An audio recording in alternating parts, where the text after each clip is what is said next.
Welcome to the next series of videos. Take your hair and tie it in the form of pigtails. Tie the lower end with your ribbon and then divide it into 4 sections. Tie all the 4 sections with the plaits.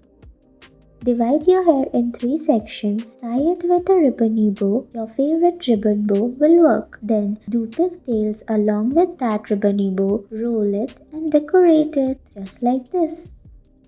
Take your hair, do small pigtails on all the sides of your hair, roll it and decorate it. Divide your hair in 4 sections and then repeat the same process by taking rubber bands and securing it.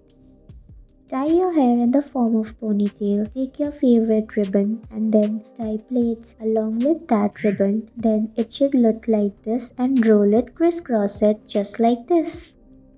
Take your hair, divide it into 4 sections and then roll it, crisscross it, tie it in the form of plaits. Give it a fluffy look by tying colorful rubber bands. Take your hair, divide it into 4 sections and then roll it to give it a platy look. Then take another part of the hair, tie the plaits with that part and yeah, you're good to go. Take your hair, do a small plaits with both the section of your hair, taking few strands of the hair from all parts of the piece. Do it properly and neatly so that it gives you a perfect look. Do it properly till the end of your hair and tie it. Decorate it with your favorite bow, crisscross it and then roll it upwards like this. Thanks for watching.